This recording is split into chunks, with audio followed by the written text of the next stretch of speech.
విశాఖలోని ఇందిరాగాంధీ జూ పార్కును నిధుల కొరత వేధిస్తుంది. ఇటు కేంద్రం అటు రాష్ట్ర ప్రభుత్వం తగిన రీతిలో నిధులు ఇవ్వకపోవడం దారుణమనే చెప్పాలి. నోరులేని మూగజీవాల సంక్షేమం దృష్ట్యా ప్రభుత్వాలు స్పందించాలని జంతు ప్రేమికులు కోరుతున్నారు.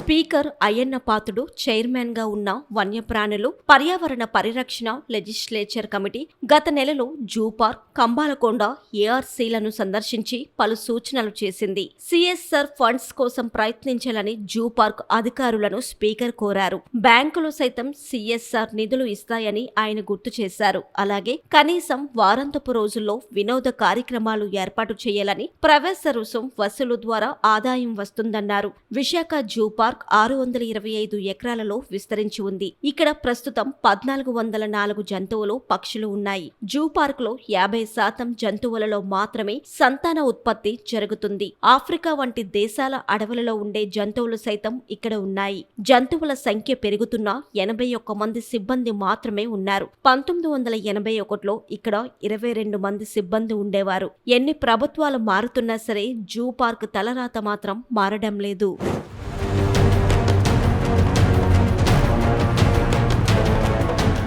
ఈ జూ పార్క్ కి రోజుకి 1500 నుంచి 2000 మంది వరకు సందర్శకులు, పర్యాటకులు వస్తారు. శని, ఆదివారాలలో 4000 మంది వస్తారని అధికారులు తెలిపారు. కార్తీక మాసంలో రోజుకి 10,000 మంది వస్తుంటారు. జూ పార్క్ లోని జంతువులకు రోజుకి 2000 కిలోల గడ్డి అవసరం ఉంటుంది. గౌహతి, రాంచీ, నందన్ కానన్ నుంచి 24 యానిమల్స్ వచ్చాయి.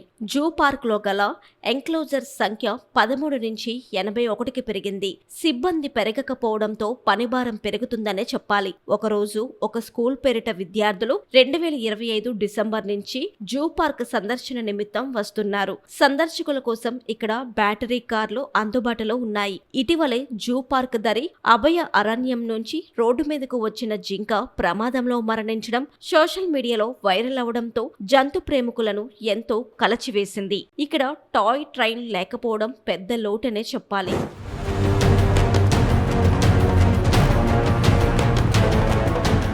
విశాఖ జూ పార్క్ నిర్వహణ నిమిత్తం కేంద్ర ప్రభుత్వం 4.5 కోట్లు, కూటమి సర్కార్ 1.2 కోట్లు కేటాయిస్తున్నాయి. 1.40 కోట్లు ఇక్కడ ఏటా ఎంట్రీ టికెట్స్, క్యాంటీన్ అద్దె రూపంలో గత ఏడాది 7.91 కోట్లు ఆదాయం వచ్చింది. జూ పార్క్ లో ఏళ్ల తరబడి సిబ్బంది రిక్రూట్మెంట్ లేకపోవడం విచారకరం.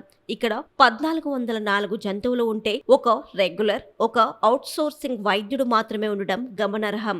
ఏఆర్సీలో ఉండే జంతువుల చికిత్స సైతం వీరే చేయాల్సి ఉంటుంది. ఇక్కడ కేవలం 9 ఆర్వో ప్లాంట్స్ మాత్రమే ఉన్న కారణంగా సందర్శకులు దాహంతో అల్లాడిపోతున్నారు. నిధులు ఇవ్వకుండా సింగపూర్ జూ మాదిరిగా చేసేయాలి అంటే ఎలా కుదురుతుంది అని సాక్షాత్తు స్పీకర్ అయ్యన్న పాత్రుడు వ్యాఖ్యానించడం గమనార్హం. ఉప ముఖ్యమంత్రి పవన్ కళ్యాణ్ సతీమణి అన్నా కొనిదల తన పుట్టినరోజు పురస్కరించుకొని విశాఖ ఇందిరాగాంధీ జూ పార్క్ లో ఒక ఆసియా ఏనుగు, రాయల్ బెంగాల్ టైగర్ ను ఒక ఏడాది పాటు దత్తత తీసుకున్నారు. ఏనుగుకు 4.30 లక్షలు, పులికి 2 లక్షలు కలిపి మొత్తం 6.30 లక్షలను వాటి పోషణ, సంరక్షణ, వైద్యం నిమిత్తం జూ అధికారులకు విరాళంగా అందజేయడం విశేషం. జూ పార్క్ కష్టాలు గట్టెక్కేలా కూటమి సర్కార్ ఎప్పుడు స్పందిస్తుందో చూడాలి. మరి జంతువుల సంఖ్య సంవత్సరం 853, 2022, 2023, 919, 2023,